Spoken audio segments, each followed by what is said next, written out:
Hi అండి, welcome to gainers academy. ఈరోజు 5th class Telugu ఆంధ్రప్రదేశ్లో రన్ అవుతున్న న్యూ సిలబస్. ఇందులో మనకు టెట్కి డిఎస్కి ఏం కవర్ అవుతాయో వాటిని ఒకసారి జ్ఞాపకం చూసుకుంటూ ముందుకెళ్దాం. ఇందులో ఉన్న లెసన్స్ చూద్దాం. తెలుగులో 5th క్లాసు ఏ దేశమెగిన, సాయము, కొండవాగు, జయగీతం, నెక్స్ట్ తోలు బొమ్మలాట, ఒక జానపద కళ, పెన్నేటి పాట, పద్యరత్నాలు, ఇటిగ్ను పండుగ, తరిగొండ వెంగమాంబ, మంచి బహుమతి. ఇవి అన్నవి మనకు తెలుగులో లెసన్స్ 5వ తరగతిలో మనకు తెలుగులో కనిపిస్తున్నాయి. ఇందులో మనకు టెట్ డిఎస్సికి ఏం ఉపయోగపడతాయో చూద్దాం. ఏ దేశమెగిన ఫస్ట్ లెసన్ పైకి స్క్రోల్ చేస్తున్నాను చూడండి. కవి పరిచయం. ఇందులో వీరు రాయపోలు సుబ్బారావు గారు. ఈయన గురించి నవ్య కవితా పితామహుడు అని పేరు ప్రతిష్టలు ఉన్నాయి. ఇతని యొక్క రచనలు అలాగే గ్రంథాలు పద్మవిభూషణ్ తో సత్కరించారు. అంటే ఈయనకున్న నవ్య కవితా పితామహుడు అని పేరుగాంచాడు. ఇందులో ఈయన ఇవి ఉన్నాయి చూసినారా, ఏంటి రచనలు, గ్రంథాలు, అవి నేర్చుకోవాలి. దాని తర్వాత చివరిగా తను పద్మవిభూషణ్ అనే బహుమానాన్ని కూడా అందుకోవడం జరిగింది. పైకి జరుపుతున్నాను చూడండి. ఏ దేశమెగిన గేయం అన్నది ఇందులో ఉంది. ఈ గేయాన్ని మీరే చదువుకోవాలి. ఇందులో చూడండి అర్థాలు. ఫస్ట్ది ఏంటంటే పీఠం. పీఠం అంటే ఏంటంటే గద్య సింహాసనం. నెక్స్ట్ యోగం. వాడికి యోగం అట్టేంద్ర అంటారు చూసినారు, అంటే అదృష్టం. స్వర్గఖండం, స్వర్గం లాంటి ఈ భారతదేశం. అక్కడ గేయంలో ఉపయోగించింది. బంగారం లాంటిది ఈ భారతదేశం. జనించుట అంటే పుట్టుట. తెనుగు, ఇది మీరు నేర్చుకోవాల్సింది. తెలుగు అంటే ఏంది? తెలుగు. కాలిడు అంటే అడుగు పెట్టడం. భారతి, ఇది అక్కర్లే. గర్భము, కడుపు తెలుసు. సోకు, తగులు. అనంతం, అంతులేదు. అంటే మీరు ఇక్కడ బాగా నేర్చుకోవాల్సింది ఏంటి? తెనుగు అన్నది బాగా నేర్చుకోండి. ఓకేనండి. పైకి జరుపుతామని చూడండి. ఇవి చేయండి అంటే ఇవి మనకు అక్కర్లే. పదజాలం చదవండి అన్నాడు, చదివినాము, అవసరం లేదు. వీటి కూడా మనకు అక్కర్లే. గుణింతాలు ఆల్రెడీ మనకు తెలుసు, గుణింతాలు అంటే ఏంటో, అది కూడా అక్కర్లే. ధారణ చేద్దాం. ఇక్కడ పదం గమనించండి, ధారణ. ధారణ అంటే ఏంటంటే నేర్చుకొని గుర్తు పెట్టుకోవడం. జ్ఞప్తికి పెట్టుకోవడానికి ధారణ. జ్ఞప్తి అంటే ఏంది? గుర్తు పెట్టుకోవడం అని. ఓకేనా. ఇది వాళ్ళు పద్యం నేర్చుకోమని చెప్పాడు పిల్లలకు. చదువుకుందాం. ఇదంతా మీరు చదువుకోవాలి. ఇందులో ఏమైనా సందర్భాలు, ఎవరెవరితో అన్నారు అన్నిటివి మీకు తెలియజేస్తూ ఉంటాయి. అడగడానికి అవకాశాలు ఉన్నాయి. సాయం, 2వ లెసను. జాకోబ్, ఇదేంటి? అనువాద ప్రక్రియ. ఈయన దక్షిణాఫ్రికాకి చెందిన నవల రచయిత. సాయం, ఇందులో లెసన్ ఉంది, మీరు చదువుకోండి. ఈ లెసన్లలో నుంచి మనకు సందర్భాలు, ఎవరెవరితో చెప్పాడు, ఇలాంటివి అడుగుతూ ఉంటాడు. వాటి కోసం మాత్రమే ఈ లెసన్ను చదవాలి. పదాలు, అర్థాలు. దృశ్యం, చూడదగినది. కష్టం, ఆత్రం, తొందర. కష్టం అంటే ఇబ్బంది. అవధులు అంటే హద్దులు. గుంపు, ఆసక్తి. అంటే మీరు ఇందులో 2 నేర్చుకోవాల్సినవి ఉన్నాయి. ఆత్రము, అవధులు చాలా ఇంపార్టెంట్. మిగతాదంతా ఈజీనే. దృశ్యం అంటే చూడడము, పెద్దగా ఏం అవసరం లేదు. ఆసక్తి అంటే అపేక్ష, కోరిక, ఉత్సుకత అని కూడా అంటారు. ఇవి చేయండి, అవసరంలో. పదజాలం, ఒత్తు ఉన్న పదాలు అవసరం లేదు మనకు. ధారణ చేద్దాం, ఇది కూడా అక్కర్లేదు. చదువుకుందాం, మీరు ఒకసారి చదువుకోండి స్టోరీ. నెక్స్ట్ జంధ్యాల పాపయ్య శాస్త్రి గారు. ఈ కవి పరిచయాలు మాత్రం వదిలేయకండి. ఇక్కడ చూడండి, ఇక్కడ ఉదయశ్రీ, విజయశ్రీ, కరుణాశ్రీ, అరుణ కిరణాలు, ఇవన్నీ ఈయన యొక్క ఖండకావ్యాలు. ఆయన రాసినది. ఈయన రాసింది తెలుగు బాల శతకం. ఇది చాలా ఇంపార్టెంట్. తెలుగు బాల శతకం అంటేనే జంధ్యాల పాపయ్య శాస్త్రి అని గుర్తుపెట్టుకోవాలి. ఇది ఉదయశ్రీ, కరుణశ్రీ, ఈ శ్రీలు కనబడినే జంధ్యాల పాపయ్య శ్రీగానే. ఆయన కరుణశ్రీగా ప్రసిద్ధి చెందారు. అంటే ఇది ఆయన బిరుదు. పైకి స్క్రోల్ చేస్తున్నాం చూడండి. అవి నేర్చుకోవాలి మీరంతా. కొండవాగు, నెక్స్ట్ లెసన్ కొండవాగు. చెరుకుపల్లి జమదగ్ని శర్మ గారు, చెరుకుపల్లి జమదగ్ని, ఈయన కలం పేరు ఏంటంటే జమదగ్ని. ఇంకా ఏంటంటే మహోదయం, చిలుక గోరింక, అన్నదమ్ములు, ధర్మదీక్ష మొదలైనవి ఈయన రచనలు.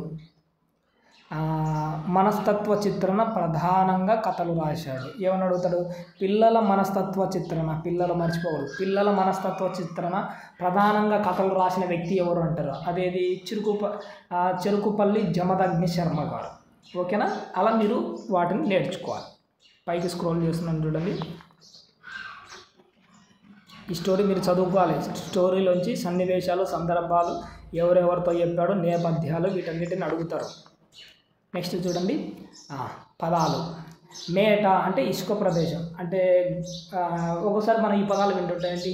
గోదావరి నది ఇసుకను మేట వేసింది అని అంటారు చూసిందా? అంటే గోదావరి నది వాటర్ తీసుకున్నతో పాటు ఇసుకను కూడా తీస్తుంది. ఇసుకను ఒక నది పక్కలో నిలబెట్టడాన్ని ఏమంటారంటే ఆ ఇసుక ప్రదేశాన్ని మేట అంటారు. ఓకేనా? వాగు అంటే చిన్న ఏరు, జాలువారు జారుతున్న, బాట అంటే దారి, క్షేమం అంటే కుశలము, పొద్దు, రోజు, దినము, ఇది కూడా ఒకసారి చదువుకోండి, పర్యాయ పదాల కిందకి వస్తుంది. దృశ్యం చూడదగినది, బారులు, ఇది నేర్చుకోవాలి. బారులు అంటే ఏంటంటే వరుసలు, బారులు అంటే మందు తాగిటి కాదు, ఇవి వరుసలు. లంక, లంక నదిలో పైకి లేచి ఉన్న భూభాగము, అంటే ద్వీపం అంటాం చూసినారా, ద్వీపం అలాంటిది లంక.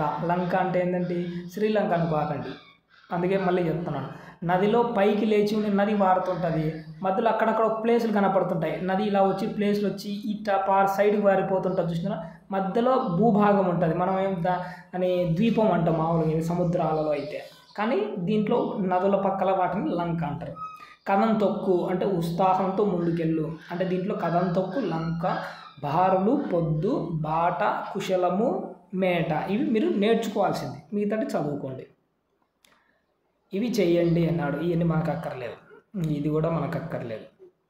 పేరాను చదివి జవాబులు రాయండి అని ఏది మీరు చదవాల్సిన అవసరం లేదు, ఇది కూడా మనకు అక్కర్లేదు. పదజాలము, ఇక్కడ చూడండి, ముక్త ప్రదగ్రస్తము చాలా ఇంపార్టెంట్. ఇక్కడ కనపడుతుంది చూసిన ముక్త ప్రదగ్రస్తం. ముక్త అంటే చివర, గ్రస్తం అంటే మొదట. చివరిలో వదిలేసిన దాన్ని మొదటి దాంతో స్టార్ట్ చేయడాన్ని ముక్త ప్రదగ్రస్తము అంటాం. అంటే ఇక్కడ చూడండి, సెలయేటి దరినొక్క చెంగల్వ బాట, ఇక్కడ బాట క్లోజ్ అయింది. నెక్స్ట్ ఏదంతా స్టార్ట్ అవుతుంది? బాటతోనే స్టార్ట్ అవుతుంది. ఇక్కడ తోటతో క్లోజ్ అయింది. ఏదంతా స్టార్ట్ అవుతుంది? తోటతోనే. ఇక్కడ కోటతో క్లోజ్ అయింది. ఇక్కడ కోటతోనే స్టార్ట్ అవుతుంది. అంటే ఏ పదం అయితే ముక్త అంటే చివరిలో వదిలేసామో దానిని అదే పదాన్ని తీసుకొని స్టార్ట్ చేయడాన్ని ముక్త పదగ్రస్తము అంటారు. ఓకేనా? సింపుల్గా అర్థమైంది కదండి, చాలా ఇంపార్టెంట్. అలంకారం కూడా ఉంటుంది, ముక్త పదగ్రస్త అలంకారం అని, అది కూడా ఇంతే. ఇదంతా మనకు అక్కర్లే, ఇది కూడా మనకు అక్కర్లే, చదవాకండి అవసరం లేదు. ఇది కూడా మనకు అక్కర్లే, చదవాకండి అవసరం లేదు. సృజనాత్మకత ఇదంతా అక్కర్లేదు, ఇది కూడా మనకు ప్రశంస. ఇక్కడ చూడండి భాషాంశాలు. భాషాంశాలలో వాడు ఏం మెన్షన్ చేసినాడు? ఇక్కడ కింద ఏం లేదు, నామవాచకాల గురించి చెప్పాడు. ఇంతకుముందు చెప్పాడు కదా, విజయ్, రాజశేఖరం, ఇలా పేర్లు ఉన్నాయి చూసినారా? కొండల పేర్లు, వ్యక్తుల పేర్లు, ఊర్ల పేర్లు, వస్తువుల పేర్లు ఏదైనా కానీ నామవాచకం అంతే. పైకి స్క్రోల్ చేస్తున్నాం చూడండి, నామవాచకాలు గుర్తించండి, వాటి కింద గీత గీయండి. ఇక్కడ సరళ, మామిడి పండు, కరీము, పాలకొల్లు, చెల్లాయమ్మ, అడవి, విస్తరాకు, శ్రీను, నాన్నగారు, కారు, తిరుపతి. ఓకేనా? ఇవి అది ఏదైనా కానీ పర్సన్ పేర్లు మనకు కనపడినాయంటే అవి నామవాచకాలు. పారాగ్రాఫ్ చదవండి. సర్వనామాలు ఉన్నాయి, గమనించండి. అంటే సర్వనామాలు ఏంటి? ఇక్కడ చూడండి, సర్వనామాలు. సర్వనామాలు అంటే పేర్లకు బదులుగా వాడేటి. ఇక్కడ చూడండి, నేను, నేను, మా, ఇక మా వదిలేండి, ఫస్ట్ చెప్తాను. మీరు, మన అంటే పేర్లకు బదులుగా వీటిని వాడుతూ ఉన్నాం. వీటిని సర్వనామాలు అంటే పేర్లకు బదులుగా వాడు. అతడు, ఆమె, ఇతడు, అది, ఇది అంటే పేర్లకు బదులుగా వాడుతున్నాం వీటిని సర్వనామాలు అంట. కానీ ఇంకొకటి కూడా ఉంది. ఇక్కడ నేను అన్నది చెరిపేస్తున్నాను, ఇక్కడ బాగా గమనించాలి, లేకపోతే మీరు ఒక మార్క్ పోగొట్టుకుంటారు. పైన ఒక పారాగ్రాఫ్ ఉంది చూసినారా? ఇప్పుడు నేను ఒకటి చదువుతున్నాను చూడండి. ఇక్కడ నేను గ్రామానికి చేసే సేవ, బాగా చదువుతున్నా వినండి. నేను అంటే ఏంటి? ఇది ఇక్కడ నేను అంటే పర్సన్ మాట్లాడతా, పేరు చెప్పలే, వ్యక్తి గురించి మాట్లాడతా. ఇక్కడ నేను అంటే ఏంటి? నేను అంటే సర్వనామం.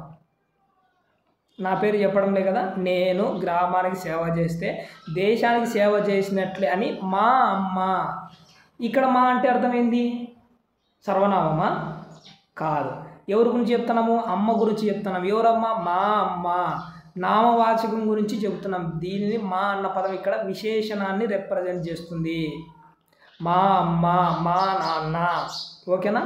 ఇక్కడ చూడండి. నెక్స్ట్, అమ్మ మాటలను నేను శ్రద్ధగా వినేవాడిని. నేను అంటే మళ్ళీ ఇక్కడ ఇది సర్వనామం. తన మాటలు నా మనస్సులో. ఎవరి మనసు ఇది? నా యొక్క మనసు. ఎవరి మనసు ఇది? నా మనస్సు. అంటే మనసు గురించి చెప్తాను. ఆ మనసు ఎవరిది? నాది. అంటే విశేషణం, నామవాచకం గురించి చెప్తుంది కాబట్టి ఇదేంది? ఇది విశేషణం. అదే వాడు ఇక్కడ మెన్షన్ చేసినాడు. పై వాక్యాలలో నేను, నా అన్నయ్య మీరు చూశారు కదా. నేను అన్నది నామవాచక రూపం, నా అన్నది విశేషణ రూపం. అర్థమవుతుందా? నేను అంటే నామవాచకము, నా మనసు, మా అమ్మ, నా అని ఏవైతే కనబడుతుంటాయో అవి విశేషణాలు. పాయింట్ గుర్తుపెట్టుకోండి. నా అన్నది విశేషణము, నేను అన్నది ఏంటి? సర్వనామము. ఓకేనా? పైకి స్క్రోల్ చేస్తున్నాను చూడండి. ఇక్కడ చూడండి ఏంటి? అవే మా నేను అంటే నామవాచకము, నా అన్నది నేను అన్నది సర్వనామము, నా అన్నది విశేషణము. నీవు అన్నది నామవాచకం, సర్వనామము. ఇది నీ అన్నది నీ మనస్సు, నీది. నీ అన్నది ఏంటిది? విశేషణం. తను అన్నది ఏంటి? తను అన్నది సర్వనామము.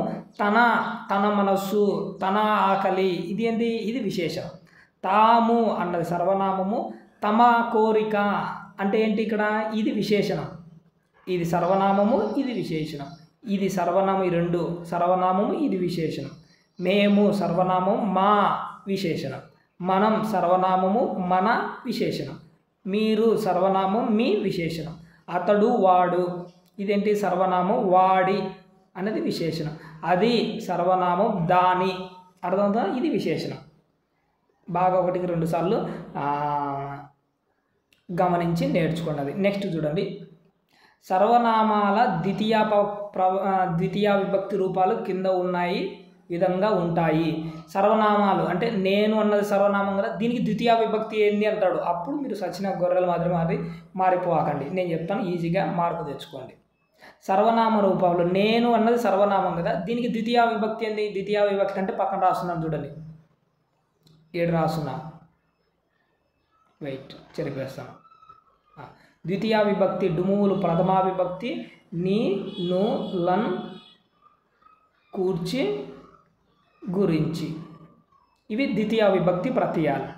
నేర్చుకోవాలి. ఇవి డుమువులు కింద ఉన్నాయి, నేను చెప్తాను. నాకు నేర్చుకోండి ఎప్పుడన్నా. ఏంటి? ద్వితీయ నీ, ను, లన్, కూర్చి, గురించి. ఇప్పుడు నేను అన్నదానికి ద్వితీయ విభక్తి ప్రత్యయ రూపం ఏంది అంటే, నేను అన్నదానికి ఏం చేర్చినాడు వీడు? ను చేర్చినాడు. అంటే ఏమైంది? ఇది నన్ను. మనం అన్నదానికి నీ చేర్చాడు, మనల్ని నీ చేర్చాడు. అంటే ద్వితీయ విభక్తి రూపం. మీరు, మీకు అనేదానికి నీ చేర్చాడు ఇక్కడ. మిమ్మల్ని, వాళ్ళు, వాళ్ళని, అవి, వాటిని, తాము, తమర్ని, నీవు, నిన్ను, నువ్వు చేర్చాడు ఇక్కడ. వాడు లేదంటే అతడు, అతడికి అతన్ని, వాణ్ణి ఏం చేర్చాడు ఇక్కడ? నీ. అది, దాన్ని. అంటే నీ కానీ నువ్వు కానీ చేర్చి రాయడాన్ని ఏమంటారు అంటే ద్వితీయ విభక్తి రూపాలలో ఉన్న సర్వనామాలు. ఏ రూపంలో ఉన్నాయి ఇవన్నీ? ద్వితీయ విభక్తి రూపాలలో ఉన్న సర్వనామాలు. ఒకవేళ ఎగ్జామ్లో వాడు ఏమన్నా అడిగినా కానీ మీరు ఇలా రాయాలి. వాడు నేను అన్న పదం ఇచ్చి ద్వితీయ విభక్తి సర్వనామం రాయండి అంటే ఏం రాయాలి? నీ కానీ నువ్వు కానీ చేర్చి రాయాలి. ఇప్పుడు నేను దానికి నీ అని రాయలేం కదా, అందుకే నన్ను, ను అనే ద్వితీయ విభక్తి ప్రత్యయం చేర్చి రాయడం అన్నది జరుగుతుంది. ఓకేనా? అర్థం కాకపోతే 2-3 సార్లు ఇదే రిపీటెడ్గా బ్యాక్ సైడ్కి వెళ్ళి మళ్ళీ ఫస్ట్ కంచి పెట్టుకొని వినండి. నెక్స్ట్ చూడండి. సర్వనామాల కింద గీత గీయండి అన్నాడు. ఇక్కడ ఆయన సర్వనామం. ఇక్కడ చూడండి వాళ్ళు, ఆమె, అది, ఇవన్నీ సర్వనామాలు. ధారణ చేద్దాం, పిల్లలు నేర్చుకోమని చెప్పాడు, మీరేం నేర్చుకోకుండా అవసరం లేదు. వడగన్లు పాడుకుందాం, మీకు ఇష్టం ఉంటే పాడుకోండి, లేకపోతే కష్టంగా ఉంటే మానేసుకోండి, అవసరం లేదు అది. కవి పరిచయం. ఏడిద కామేశ్వరరావు గారు. ఈయన రేడియో అన్నయ్యగా ప్రసిద్ధులు, బాగా నేర్చుకోండి. ఎవరంటే రేడియో అన్నయ్య. మనకు చిరంజీవి అన్నయ్య తెలుసు కదా, కానీ ఈ మంచి రేడియో అన్నయ్య. సరే, ఊరికి చెప్పాను లేని మళ్ళీ మీరు నా మీద ఏమని అనుకునేవారు. రాష్ట్ర గీతం, జైలు రోజులు, ఇండోనేషియా చరిత్ర మొదలైన రచనలు చేశాడు. బాలల కోసం ఎన్నో పాటలు, నాటికలు రాశారు. వీళ్ళు రాయడం ఏందో, మనం నేర్చుకోవడం ఏందో. సరే, వీళ్ళు మానంగా మటసంగా రాయకుండా అంటే మనం నేర్చుకునే బాధనే లేకుండా పో. సరే, ఏమో రాసినారు, తప్పదు, మనం నేర్చుకోవాల్సిందే, నేర్చుకోండి ఇంకంతే, తప్పదు. సరేనండి. రేడియో అన్నయ్య ఎవరు? రేడియో అన్నయ్య అంటే ఏడుద కామేశ్వరరావు గారు. ఇవన్నీ మీరు దీంట్లో నేర్చుకోవాల్సింది. జయ గీతం, ఇందులో బోయి భీమన్న గారు మంచి పవర్ఫుల్ క్యాండిడేట్ ఈయన. పాలేరు అంటేనే బోయి భీమన్న, ఇంకంతే, దానికి తిరిగే లేదు. పాలేరు, కూలిరాజు, ఈ రెండు కంపల్సరీ. పాలేరు అని ఇచ్చినట్టే బోయి భీమన్న, గుర్తుపెట్టుకు. ఎన్నిసార్లు చెప్తాను పాలేరు పాలేరు అని, ఎందుకంటే అంత ఇంపార్టెంట్. ఇంకొకటి గుడిసెలు కాలిపోతున్నాయి, ఇది కూడా పవర్ఫుల్లే. ఈ రెండు గుర్తుపెట్టుకుని, పాలేరు, గుడిసెలు కాలిపోతున్నాయి. ఇప్పుడు గుడిసెలు లేవులే కానీ ఆయన ఉన్న కాలంలో గుడిసెలు ఏమైనా కాలిపోయి ఉండొచ్చు. అంటే దాని భావం ఏంటంటే పేదల బతుకులు నాశనం అయిపోతున్నాయి అన్న దాంట్లో దీంట్లో మెన్షన్ చేస్తాడు. గుడిసెలు కాలిపోతున్నాయి, పాలేరు, గుడిసెలు కాలిపోతున్నాయి, ఈ రెండు. నెక్స్ట్ ఇంకా మీరు నేర్చుకుంటే మధుగీతి అవన్నీ. నెక్స్ట్ పద్మశ్రీ అందుకున్నారు ఈయన పాలేరు అనే దాని గురించి. నెక్స్ట్ స్వీయ రచయిత. పాలేరు అన్నది ఏంటంటే ఈయన స్వీయ రచన. స్వీయ అంటే సొంత రచన, అంటే ఈయన గురించి ఈయన రాసుకున్నాడు. కేంద్ర సాహిత్య అకాడమీ పురస్కారం కూడా పొందుకున్నాడట. ఇవన్నీ మీరు 1-2 సార్లు చూసి నేర్చుకోండి. పైకి స్క్రోల్ చేస్తున్నాను చూడండి, ఇదంతా మీరు చదువుకోండి.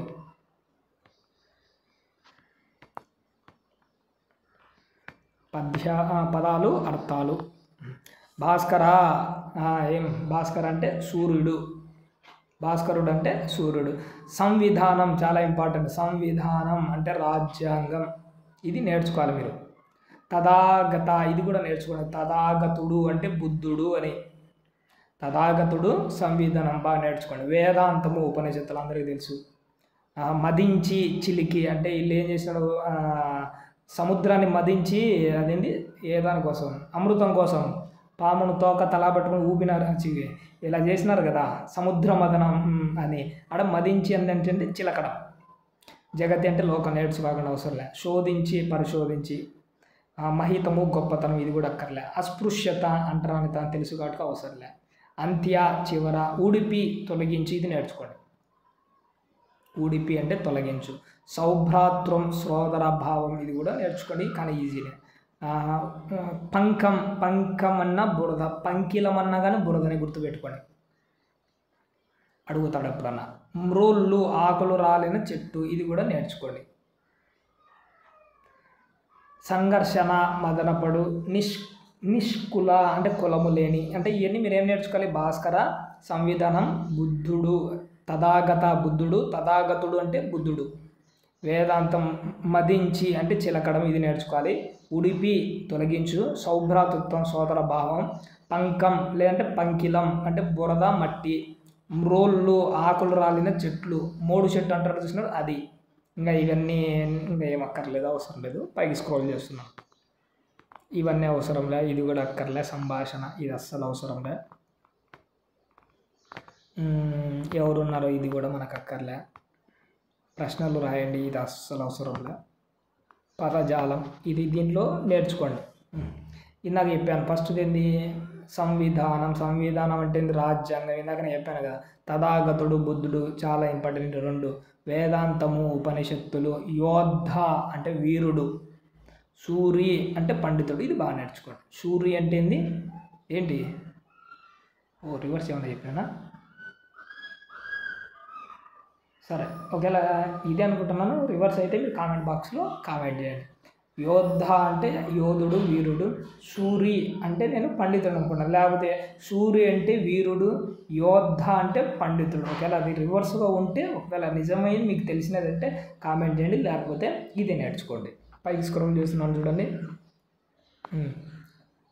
పదాలు చదవండి, సొంత వాక్యాలు రాయండి, అవసరం లే. సొంత వాక్యాలు రాయమన్నాడు, మనకు అక్కర్లే, ఎందుకంటే మనకు సొంత వాక్యాలు ఎగ్జామ్లో రావు, ఇది కూడా అవసరంలే. భాషాంశాలు, ఇక్కడ చూడండి.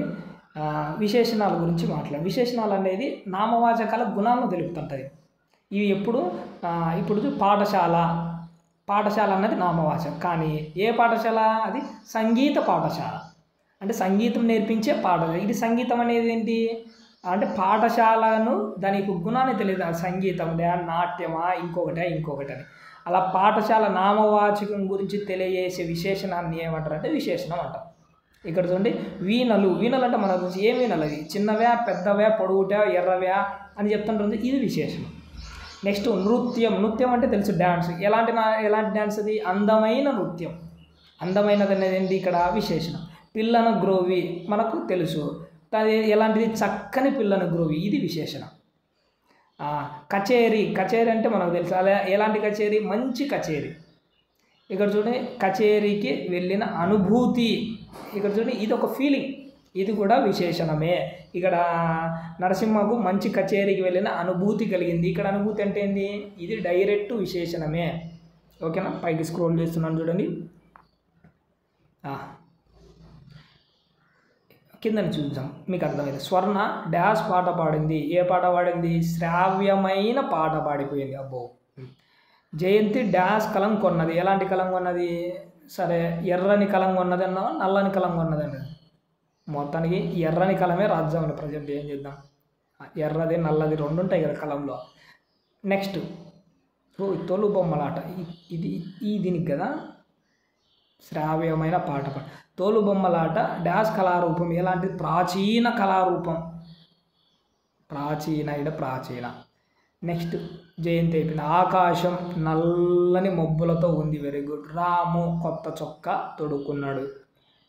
ఓకే, అర్థమైంది కదండి. వీటిని ఏంటంటే ఈ విశేషణాలు. కొత్త చొక్కా, ఇక్కడ కొత్త చొక్కా. నెక్స్ట్ ఆకాశం నల్ల మబ్బులు, ఎర్రని కలము. నెక్స్ట్ ప్రాచీన కళారూపం, ఇది విశేషణం. నెక్స్ట్ స్వర్ణ శ్రావ్యమైన పాట, ఇది విశేషణం. పైకి స్క్రోల్ చేస్తున్నాం చూడండి. ఏంటి? క్రియలు. మన క్రియలు ప్రశ్న నుంచి వస్తున్నది ఏంది? ఇక్కడ చూడండి లేచింది, తీర్చుకుంది, సర్దుకుంది, చేసింది, వెళ్ళింది. ఈ పనులను ఏమంటారంటే మనం క్రియలు అంటాం. ఒక్కర్లే, ఇది గురించి మన టైం వేస్ట్ చేయకూడదు, అవే సొంతంగా రాయమన్నాడు. ఇక్కడ కూడా మనకు అక్కర్లే. ఇప్పుడు చూడండి క్రియా విశేషణాలని కొన్ని ఉన్నాయి. ఇక్కడ చూడండి పాడారు. ఇదేంది? ఏది ఇది? పాడారు అన్నది ఏంటంటే క్రియ.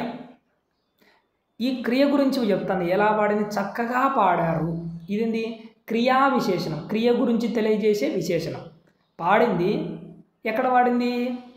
చక్కగా పాడింది. ఈ చక్కగా అనేది ఏంటండి? క్రియా విశేషణం. ఇక్కడ చూడండి క్రియా విశేషణం చాలా ఇంపార్టెంట్. ఇంతకుముందు ఉత విశేషణం, అది నామవాచకం గురించి తెలియజేసే విశేషణం.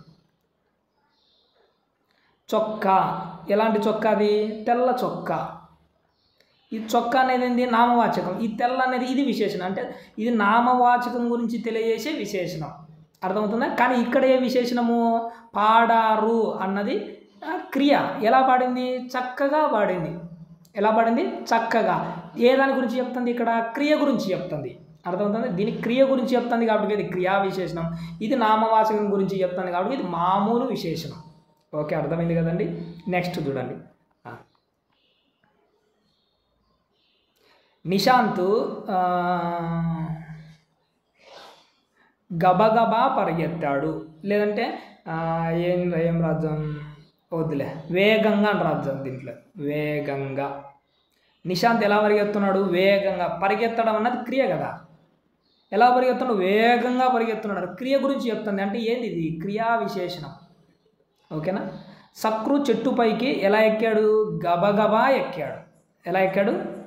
గబగబా. ఎక్కడం అనేది క్రియ కదా. క్రియ గురించి చెప్తుంది ఏంటి? ఇది విశేషణం. ఏం విశేషణం? ఇది క్రియా విశేషణం. నెక్స్ట్ పైకి స్క్రోల్ చేస్తున్నాను చూడండి. తేజు నాట్యం చేస్తుంది. ఎలా నాట్యం చేస్తుంది? పై ఉంటాయి ఒక పదం. ఏది? అందంగా నాట్యం చేస్తుంది. ఎలా? అందంగా. నాట్యం అన్నది ఏంటి? నాట్యం చేయడం అనేది ఏంటి? క్రియ. నాట్యం చేయడం అనేది ఏంటి? ఎలా నాట్యం చేస్తుంది? అందంగా నాట్యం చేస్తుంది. ఇది క్రియా విశేషం. గౌతము నెమ్మదిగా నడుస్తున్నాడు. నడచడం అన్నది క్రియ. ఎలా నడుస్తున్నాడు? మనోడు నెమ్మదిగా నడుస్తున్నాడు. అంటే క్రియ గురించి తెలియజేస్తుంది కాబట్టి ఈ విశేషణం క్రియా విశేషణం. ధారణ చేద్దామంటే పిల్లలు నేర్చుకుంటారు, మీకు ఆ బాధలు లేదులేండి, నేర్చుకోకండి. చదువుకుందాం, మీ స్టోరీ చదవండి, ఇందులో సన్నివేశాలు ఏమైనా ఉంటే సందర్భాలు గుర్తుపెట్టుకోండి. తోలు బొమ్మలాట ఒకటి జానపద కళ. లెసన్ చదువుకోవాల్సిందే, ఇంకా మీరే. కవి పరిచయము ఏది, రామకృష్ణ గారు రచించిన తోలు బొమ్మలాట వ్యాసం ఆధారంగా ఈ లెసన్ ఉంది. ఇది పెద్దగా అవసరం లేదు, చదువుకునే ఏం కాదు. పైకి ఈ లెసన్ మాత్రం మీరు చదువుకోండి. సందర్భాలు అందులో ఏమన్నా మనకు తెలియాల్సి కొన్ని ఉంటాయి, అందులో పేర్లు ఇవి నేర్చుకోవడానికి ఉపయోగపడతాయి. అర్థాలు, పదాలు అర్థాలు ఉన్నాయి, చూద్దాం ఒకసారి. ప్రాచీన అంటే పాతది, పురాతన. ప్రాముఖ్యం ప్రాధాన్యం, అది. ఆమడ 8 మైళ్ళ దూరం, ఇది నేర్చుకోవాలి. ఆమడ దూరం అంటే 8 మైళ్ళ దూరం. శతాబ్దం 100 సంవత్సరం. నానుడి వాడుకగా అనే మాట. నానుడి అంటే సామెత అని కూడా అంటారు, ఇది కూడా నేర్చుకోండి. తర్పీదు, ఇది నేర్చుకోండి. తర్పీదు అంటే ఏంది, శిక్షణ, అభ్యాసం, ట్రైనింగ్. రక్తి కట్టడం, అలరించడం అంటే ఇంట్రెస్ట్, ఇది నేర్చుకోవాలి. రక్తి కట్టడం అంటే అలరించడం. శృత పాండిత్యం, వినడం ద్వారా నేర్చుకోవడం. ఇప్పుడు మీరు ఏం చేస్తున్నారు, శృత పాండిత్యం నేను చెప్తా అంటే మీరు వింటున్నారు కదా, వింటూ నేర్చుకుంటున్నారు, ఇది కూడా నేర్చుకోవాలి మీరు. చమత్కారం, నేర్పు. పారాయణం, శ్రద్ధగా చదవడం, ఇది నేర్చుకోవాలి. ఏంటంటే నేర్చుకోవాలి మీరు, ఇక పక్క ఉండే అన్నీ నేర్చుకోవాలి. తర్పీదు, రక్తి కట్టడము, శృత పాండిత్యం, చమత్కారం, పారాయణం. ఇక్కడ ఈ పక్క ఆమడ అన్నది కంపల్సరీగా నేర్చుకోవాలి. శతాబ్దం అనేది అవసరం లేదు. నానుడి అంటే సామెత, ఇవి నేర్చుకోవాలి, మిగతా చదువుకోవాలి. ప్రశ్నలు అవన్నీ అవసరం లేదు. ఇక్కడ కూడా పారాగ్రాఫ్ ఇచ్చాడు, ప్రశ్నలు రాయమన్నాడు, ఇది కూడా మనకు అక్కర్లేదు. నెక్స్ట్ పదాలు, జానపద కళలు చాలా పేర్లు ఇచ్చినాడు, వీటన్నిటిని ఒకసారి చూసుకోండి. ఇది 90 ఆమడాలైన వెళ్ళి తోలుబొమ్మలాట చూడాలి. ఏంది ఇది, 90 ఆమడాలైన తోలుబొమ్మలాట చూడాలి అంటే నానుడి అంటే సామెతలాగి జనుల నోట పుట్టాయి. ఇంకా ఏంది, ఇక్కడ 6 నెలలు సహవాసం చేస్తే వాళ్ళు వీళ్ళవుతారట. ఏంటిది, ఇది సామెత, నానుడి. రోట్లో తలదూర్చి రోకలి పోటుకు వెరచినట్లు. రోట్లో తలదూర్చి రోకలి పోటుకు వెరచినట్లు అంటే భయపడ్డం. రోట్లో తలదూర్చడం ఎవరు చెప్పి, దా దెబ్బకు భయపడడం ఎవరు చెప్పి. ఆవులిస్తే పేగులు లెక్క పెట్టినట్లు అంటే ఏంటి, ఆడ ఆవులిస్తే లోపల పేగులు లెక్క పెడతారు. లోపల ఏముంటాయి పేగులు, 1 2 మనకు తెలిసింది, చిన్న పేగు ఒకటి, పెద్ద పేగు ఒకటి. ఆవులిచ్చే పేగులు లెక్క పెట్టినట్లు అంటే ఒక చిన్న అవకాశం ఇచ్చినా కానీ చాలా ఇన్ఫర్మేషన్ లాగుతాం అనే సందర్భంలో అది. కింది సామెతలకు సరైన పదాలతో పూరించండి. ఏంది, కాకి పిల్ల కాకికి ముద్దు అంటే కాకి పిల్ల కాకికి ముద్దు. ఇదేంది, కుక్క కాటుకు చెప్పు దెబ్బ అంటే కుక్క కరిచిన చెప్పుతో కొట్టడం కాదు. కుక్క కాటుకు అంటే దీని భావం అందరు కథలు చెప్తారు, కానీ నిజంగా ఏంటంటే కుక్క కాటుకు చెప్పు దెబ్బ అంటే ఏంటంటే చేసిన తప్పుకు శిక్ష అనుభవించాల్సిందే. కుక్క కరిచింది అనుకోండి, శిక్ష పడాల్సిందే. కుక్క కాటుకు చెప్పు దెబ్బ అంటే చేసిన తప్పుకు శిక్ష పడాల్సిందే అన్న సందర్భంలో ఈ సామెతను వాడతాం. మొక్కై వంగనిది మానై వంగున. చిన్ననాటి నుంచే ట్రైనింగ్ అంది, ఆడు పెద్ద ఆయనకి ఏమవుతాడు. అదిగో తోక అంటే ఇదిగో పులి అన్నాడట. అంటే ఇది ఎప్పుడు వాడతాము, మనం ఒక తప్పు చేసింటాం, చేసిన తప్పును రెక్టిఫై చేసుకుంటుంటాం కదా. అప్పుడు ఒరే నేను తోక అనగానే నువ్వు పులి అన్నావు కదా, ఇది నా తప్పు, ఇది నీ తప్పు అంటే చేసిన తప్పును రెక్టిఫై చేసుకుని ఆలోచన చేస్తుంటాం కదా, ఎక్కడ తప్పు చేసినామని. ఆ సందర్భంలో ఈ సామెతను వాడతాం. ఇంట్లో దోమలను ఈగలను ఉంటుంది లేండి. ఇంట్లో దోమల మోత, బయట పల్లకీల మోత అంటే ఇంట్లో పరిస్థితి దారుణంగా ఉన్నా కానీ బయట పరిస్థితి బీభత్సంగా బాగుంటుంది అయితే. నెక్స్ట్ నోరు మంచిదైతే ఊరు మంచిది. నోరు మంచిదైతే ఊరు మంచిది అవుతుంది. ఈ మన యాస పదాలు ఇది మనకు అక్కర్లేదు. వ్యక్తీకరణ, సృజనాత్మకత, ప్రశంస ఇవన్నీ మనకు అక్కర్లేదు. ఇక్కడ చూడండి, కర్త కర్మల గురించి మనకు మెన్షన్ చేశాడు. వాల్మీకి రామాయణాన్ని చదివాడు. ఇక్కడ చూడండి, పైకి కాస్త స్క్రోల్ చేస్తున్నాను. ఇక్కడ ప్రశ్న, ఏం ప్రశ్న, ఎవరు, గుర్తుపెట్టుకుని ఇక్కడ రాస్తున్నాను చూడండి. ఎవరు అన్న ప్రశ్న వేస్తే మనకు ఒక సమాధానం వస్తుంది చూసినాడు, అదని కర్త అంటారు. ఎవరిని, దేనిని అన్న ప్రశ్న వస్తే మనకు ఆన్సర్ ఒకటి వస్తుంది చూసినాడు, దానికి కర్మ అంటారు. ఈ రెండు గుర్తు, ఎవరు ఎవరిని, దేనిని రెండోది పైకి జరుపుతున్నా చూడండి. ఒకసారి నేను కూడా ప్రశ్న వేస్తాను. వాల్మీకి రామాయణాన్ని రచించాడు. ఇప్పుడు నేను ప్రశ్న వేస్తాను. రామాయణాన్ని ఎవరు రచించారు? ఎవరు రచించాడు? వాల్మీకి గారు రచించాడు. ఈ వాల్మీకి అనేది కర్త. రెండోది దశరథుడు అయోధ్యను అయోధ్యను ఎవరు పరిపాలించారు? ఎవరు? దశరథుడు కర్త. సంఘ సంస్కర్తలు దురాచారాలను నిర్మూలించాడు. ఎవరు దురాచారాలను నిర్మూలించారు? సంఘ సంస్కర్తలు, అంటే ఇది కర్త. నవీన్ ఎలుక వీరుడు కథ చదువుతున్నారు. ఎవరు ఎలుక వీరుడు కథ చదువుతున్నారు? నవీన్ చదువుతున్నాడు. ఇది కర్త. ఓకేనా? ఎవరు అని ప్రశ్న వేస్తే మనకి ఏదైతే సమాధానం వస్తుందో దాన్ని కర్త అంటారు. ఎవరు అని వేస్తే నెక్స్ట్ ఎవరిని లేదా దేనిని లేదా వేనిని ఈ ప్రశ్నలు వేసినప్పుడు సమాధానం వస్తుంది, దాన్ని కర్మ అంటాం. మళ్ళీ దీన్ని రివర్స్ చదవమంటారా? కర్త గురించి వదిలేయండి. ఎవరిని దేనిని వేనిని అని ప్రశ్న వేస్తాను చూడండి. వాల్మీకి దేనిని రచించాడు? వాల్మీకి దేన్ని రచించాడు? రామాయణాన్ని రచించాడు. ఇదేంటి? కర్మ. దశరథుడు అయోధ్యను పాలించాడు. దశరథుడు దేనిని పాలించాడు? అయోధ్యను కర్మ. సంఘ సంస్కర్తలు దురాచారాలు నిర్మించారు. దేనిని నిర్మూలించారు? దురాచారాలు, అంటే కర్మ. నవీన్ ఎలుక వీరుడు కథ చదువుతున్నాడు. నవీన్ దేనిని చదువుతున్నాడు? ఎలుక వీరుని కథ చదువుతున్నాడు. అది కర్మ. పైకి స్క్రోల్ చేస్తున్నాను, అదే వాడు ఎక్స్ప్లెయిన్ చేశాడు. ఇదంతా మనకు అక్కర్లేదు. పైకి స్క్రోల్ చేస్తున్నాను, వాడే అదే చెప్పాడు. చూసినాడా?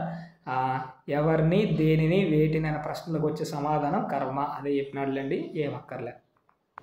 క్రింది వాక్యాలు చదవండి. కర్త కర్మ క్రియలను గుర్తించండి. ఎప్పుడైనా సింపుల్గా గుర్తుపెట్టుకోండి. అబ్బా, మన తెలుగులో కర్త అన్నది ఎప్పుడు చాలా వరకు మొదట్లోనే ఉంటుంది. 99%. మీకు ఏం తెలియకపోతే మొదట ఏది ఉంటుందో అది గుడ్డిగా రాసేయండి. 99%. ఇదే కదా ఎక్కడైనా కానీ అంతే. తాబేలు కుందేలును ఓడించింది. ఎవరు కుందేలును ఓడించింది? తాబేలు, కర్త. సుబ్బు బొమ్మలు గీశాడు. ఎవరు బొమ్మలు గీసింది? సుబ్బు. మేరీ పాట పాడింది. ఎవరు? మేరీ. గాంధీ మనకు స్వాతంత్రం సాధించాడు. ఎవరు? గాంధీ. శ్రీకృష్ణదేవరాయలు విజయనగరాన్ని పాలించాడు. ఎవరు? శ్రీకృష్ణదేవరాయలు. ఓకేనా? ఇవన్నీ కర్తలు. నెక్స్ట్ తాబేలు దేనిని ఓడించింది? కుందేలుని. ఇది కర్మ. సుబ్బు బొమ్మలు గీశాడు. సుబ్బు దేనిని గీశాడు? వేటిని గీశాడు? బొమ్మలు గీశాడు. ఇది కర్మ. మేరీ పాట పాడింది. మేరీ ఏం పాడింది? ఏమి పాడింది? దేనిని వాడింది? ఏంటి పాడింది? అంటే పాట పాడింది. అంటే ఏంటిది? కర్మ. గాంధీ మనకు స్వాతంత్రం సాధించాడు. గాంధీ ఏం సాధించినాడు? మనకు స్వాతంత్రం. ఇది కర్మ. కృష్ణదేవరాయలు ఏం పాలించాడు? విజయనగరాన్ని. ఇది కర్మ. ఓకేనా? అర్థమైందా? ఇక్కడ చూడండి. సమాపక క్రియ, అసమాపక క్రియ. ఒక పని కంప్లీట్ అయిపోతే సమాపక క్రియ, కంప్లీట్ కాకుండా అంటే అసమాపక క్రియ. సలీం పాఠం చదివాడు. కంప్లీట్ అయిందా? పులి స్టాప్ పెట్టాడంటే ఇది సమాపక క్రియ. సలీం పాఠం చదివి ఏంటి ఇంకా కంప్లీట్ కాలే, ఇలా కంప్లీట్ కాకుండా వదిలేసినది అసమాపక క్రియ. పైకి స్క్రోల్ చేస్తున్నా. ఇవన్నీ మీకు తెలిసినట్టుంటే రాసుకోమన్నాడు. ధారణ చేద్దామంటే నేర్చుకోమన్నాడు. పిల్లలే, మీరు అవసరంలే. చదువుదాం. ఒకసారి మీరు కూడా చదువుకోండి. అందులో సందర్భాలు ఉపయోగపడే పదాలు ఏమైనా ఉన్నాయో అండర్లైన్ చేసుకోండి. పెన్నేటి పాట, విద్వాన్ విశ్వం. ఈయన కూడా పవర్ఫుల్ క్యాండిడేట్, బాగా నేర్చుకోండి. పెన్నేటి పాట అంటేనే విద్వాన్ విశ్వం. విలాపిని, రాతలు, గీతలు మొదలైనవి ఈయన రచనల. పెన్నేటి పాట అన్నది పవర్ఫుల్. ఈ ఖండికను తీసుకున్నాం. ఈ పైన వాటిని విద్వాన్ విశ్వాసం ఆయన రచనలు. వీటన్నిటిని మీరు నేర్చుకోవాలి. పెన్నేటి పాట ఒక గేయం ఉంది పిల్లల కోసం, అది మీరు కూడా చదువుకోండి, నేర్చుకోండి వీలైతే. అంటే ఏంటి? బట్టి కొట్టి నేర్చుకోవాలి. అందులో ఉపయోగపడేది ఏమన్నా అంటే తెలుసుకోండి. ఇక్కడ చూడండి. హోరు నేర్చుకోవాల్సిందేది. హోరు అంటే ఏంది? శబ్దం. నది హోరున ప్రవహిస్తుంటే భయంకరమైన శబ్దంతో ప్రవహిస్తుందని. నిదానించి చూచు అంటే ఏంది? నెమ్మదిగా చూడడం అని. జాలు వారడం అంటే ఏంది? ప్రవాహం. జాలు అంటే ఇది నేర్చుకోవాలి. విదారించు, చీల్చుకుంటూ. కొండలను విదారించుకుంటూ నది ప్రవహిస్తుందంటే కొండలను చీల్చుకుంటూ పోతుందని. యథా, హృదయం. బొక్కసము. ఇక్కడ చూడండి. బొక్కసం అంటే ధనాగారం, చాలా ఇంపార్టెంట్ ఇది. నాళ్ళు అంటే రోజులు, ప్రాంతాలు. ఆ నాళ్ళు అంటే రెండు అర్థాలు ఉన్నాయి. ఇది నానార్థాలు. నాళ్ళు అంటే రోజులు వస్తుంది, ప్రాంతాలు వస్తుంది. కంజర ఒక రకమైన వాయిద్యం, అంటే ఇది ఇలా రౌండ్గా ఉండి దానికి మధ్యలో గిలకల మాదిరి ఉంటాయి, దాన్ని కంజర అంటారు. ఇది ఒక రకమైన వాయిద్యం. అంటే మీరు ఏం నేర్చుకోవాలి ఇక్కడ? ఓరు, నిదానించు, జాలు, విదారించు, యథా నేర్చుకోవాల్సిందే, బొక్కసము, ఇందులో అన్నీ నేర్చుకోవాల్సిందే, ఏం వదిలేకుండా బాగా నేర్చుకోండి. పైకి స్క్రోల్ చేస్తున్నాను చూడండి. ఇదంతా మనకు పారాగ్రాఫ్ ఇచ్చినట్టు ఏమీ ఎక్కడ నేర్చుకోకండి. ఇక్కడ పారాగ్రాఫ్ ఇచ్చినాడు, కింద రాయమన్నాడు, ఇక్కడ మనకు అక్కర్లేదు, ఇది కూడా మనకు అక్కర్లేదు. స్వీయ రచన అస్సలు అవసరం లే, ఇది కూడా మనకు అక్కర్లే. భాషాంశాలు ఇది మనకు అవసరం. ఇక్కడ చూడండి ఏం చెప్తున్నాడు? భూతకాలం, వర్తమాన కాలం, భవిష్యత్తు. భూతకాలం అంటే జరిగిపోయినది, వర్తకాలం ప్రజెంట్, భవిష్యత్తు కాలం ఫ్యూచర్. పదాలను బట్టి వాటిని మనం అంచనా వేయాలి అన్నాడు. ఇప్పుడు చూడు, చదువుతున్నాడు, ఇంకా పైన ఏమైనా ఉన్నాయా? ఒకటే. చదివాడు, చదివాడు అంటే కంప్లీట్ అయిపోయింది, చదవడం. ఇది చూడు, చరణ్ కథల పుస్తకం చదివాడు, కంప్లీట్ అయిపోయిందంటే ఇది భూతకాలం. చదువుతున్నాడంటే వర్తమానం, చదువుతున్నాడు. చదువుతాడులే అంటే భవిష్యత్తు కాలం. ఓకేనా? అవుతున్నా? పైకి స్క్రోల్ చేస్తున్నా. ఇంకా భూతకాలం ఈ పదాలు మీరు ఏమక్కర్లే, మీరు మళ్ళీ నేర్చుకోండి. చదువుదాం స్టోరీ ఉంది, ఆ స్టోరీలో సందర్భాలు ఎవరెవరితో అన్నట ఇవి చదువుకోండి. నెక్స్ట్ శ్రీపాద సుబ్రహ్మణ్య శాస్త్రి గారు.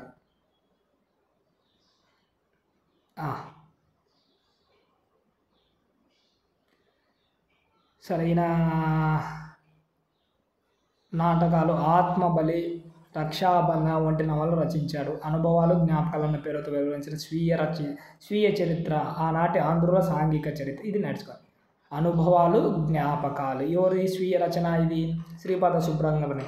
ఆంధ్రుల సామాజిక చరిత్ర, ఆ కాలం 1960 అంటే 1961 మధ్యలో ఆంధ్రప్రదేశ్ యొక్క సాంఘిక అంటే ప్రజలు ఎలా ఉండేవాళ్ళు అని తెలియజేసేది స్వీయ చరిత్ర. ఎవరిది? శ్రీపాద సుబ్రహ్మణ్యం. ఆ స్వీయ చరిత్ర పేరు అనుభవాలు, జ్ఞాపకాలు. మిగతాటి ఆయన రచనలు, కథలు ఇలాంటివి ఉన్నాయి, వాటిని కూడా ఒకసారి చదువుకోండి. పద్యరత్నాలు, పైకి స్క్రోల్ చేస్తున్నాను చూడండి, వీటన్నిటిని మీరు చదువుకోండి. ఇక్కడ చూడండి, ఇవి ఏ శతకం? సుమతి శతకాన్ని బద్దెన గారు రచించారు. నవయుగ మాట, నార్ల వెంకటేశ్వరరావు గారు. ఇక్కడ నేను సుమతి అనేది ఏంటి? ఇవి మకుటాలు. విశ్వదాభిరామ వినుర వేమ, ఇది ఒక మకుటము, దాన్ని రాసింది వేమన గారు.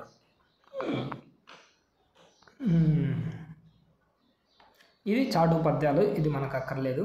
పైకి స్క్రోల్ చేస్తున్నా చూడు, పోతులూరు వీరబ్రహ్మం గారు. కాళికాంబ హంస కాళికాంబ, ఇది ఏంది? మకుటం, పోతులూరు వీరబ్రహ్మేంద్రం గారు రచించరు. తిక్కన, ఇందులో ఏం లేదు కానీ మకుటము, కానీ తిక్కన గారి గురించి కవిత్రయం, మహాభారతాన్ని రచించరు. ఏటుగురు వెంకట నరసయ్య, వీటన్నిటిని మీరు పోతన గారు,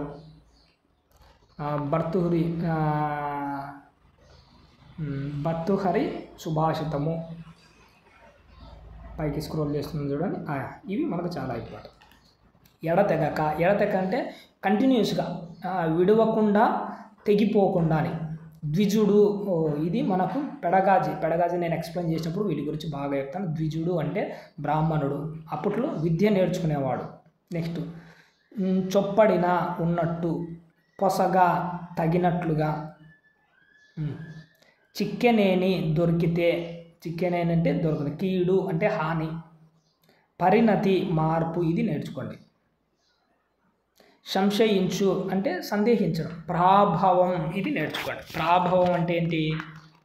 గొప్పతనం, పైకి కాస్త, చాలానే ఉన్నాయి. తరువు, ఇది నేర్చుకోండి. తరువు అంటే ఏంటి? చెట్టు.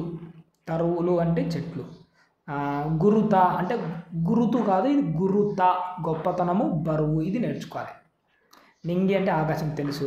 వ్రేలుచు అంటే వ్రేలాడుతూ, ఇది నేర్చుకోండి. అమృతం, తీయని వాన నీరు. అమృతం అంటే అదేదో సురప్రాణం, అది దేవం కాకండి. తీయని వాన నీరు, ఈ పైన మెన్షన్ చేసిన. కోవిదుడు, ఇది నేర్చుకోండి. విద్వాంసుడు, ఇది అవసరంలే. మేఘుడు, మేఘం.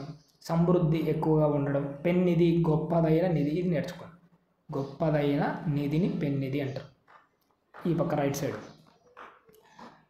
ఉపకర్త నేర్చుకోండి. ఉపకారం చేసి. ఓరులు అంటే ఇతరులు, ఇది నేర్చుకోవాలి మీరు. అప్రియము అంటే ఇష్టము కానిది. మనమునకు, మనస్సునకు అవసరం. పరాయణము, అభీష్టము, ఇది నేర్చుకోండి. పరాయణము, అభీష్టము. పరమధర్మము గొప్ప ధర్మం అక్కర్లే, వాక్కు మాట తెలుసు అవసరం. అజ్ఞుడు తెలివి తక్కువవాడు ఇది నేర్చుకోండి. సత్ అంటే మంచి అవసరంలే, అసత్ అంటే చెడు. ఆర్యులు అంటే నేర్చుకోండి, పూజ్యులు కంపల్సరీగా నేర్చుకోండి. ఆర్యులు అంటే పూజ్యులు. కుచితము అంటే కపటం నేర్చుకోండి. మెండుగా అంటే ఎక్కువ అవసరం లేదు. బుధులు అంటే పండితులు చాలాసార్లు వస్తూనే ఉంది, 6th 9th 8th తగులుతూనే ఉంటాయి. ఉద్ధతులు గారు గర్వపడరు ఇది నేర్చుకోండి. నియత నియమము గల నిర్ణాయకములు నిర్ణయించేది ఇవన్నీ అసలు నేను రౌండప్ చేసినట్టు కంపల్సరీగా నేర్చుకోండి. చదవడం కాదు, వీటిని నేర్చుకోవాలి, చాలా ఇంపార్టెంట్. ఇవి చేయండి అవసరంలే. ఇది కూడా మనకు అక్కర్లే. కాలేజీలను పూరించండి పద్యాన్ని ఇది కూడా అక్కర్లే, ఇదంతా మనకు అక్కర్లే. పదజాలం కీడు ఇందాక మనకు వచ్చిన అక్కడ ఉండేది నేర్చుకోవాలి, ఇక్కడ అవి రిపీట్ అయితే ఇంకా బాగా నేర్చుకోవాలి. కీడు అంటే ఏంటి? హాని. ప్రాభవము అంటే గొప్పతనం, తరువు చెట్టు, అప్రియము ఇష్టం లేకపోవడం, పథం అంటే మార్గం, నింగి ఆకాశం, పెన్నిది గొప్ప సంపద. ఇందాక పైన చదివాం కదా ఇంత. వాక్కు మాట ఇవన్నీ పైన ఉన్నాయి, అవే ఇవే. కింద చూడండి ఎవరు ఏ శతకాలు రచించాడు. ఇక్కడ చూడండి కాళికాంబ శతకం. కాళికాంబ అంటేనే వీరబ్రహ్మేంద్ర గారు. నుంచి వేమన శతకం, వేమన అంటేనే మనకు వేమన గారే అంతే. నెక్స్ట్ మహాభారతం అంటే తిక్కన గారు. సుభాషిత రత్నాలు ఏనుగు లక్ష్మణ కవి. సుమతి శతకం అంటేనే బద్దెన గారు. ఇవి నేర్చుకోవాల్సింది ఇంకా తప్పదు. బహువచన రూపాలు. పద్యం అంటే పద్యాలు, నేరం అంటే నేరాలు, శత్రువులు, కవులు, ప్రశ్నలు, బుధులు, తరువులు, ఫలములు. ఓకేనా? అవి బహువచన రూపాలు. పైకి స్క్రోల్ చేస్తున్నారు చూడండి, ఇవన్నీ మనకు అక్కర్లేదు. భాషాంశాలు అబ్బా ఇది చాలా ఇంపార్టెంట్. ఇందులో నుంచి మీకు కంపల్సరీగా బిట్ రావడానికి అవకాశం ఉంది, మనకు బాగా గమనించండి. ఇక్కడ చూడండి మనకు లింగములు అనేవి 3 లింగాలు ఉంటాయి.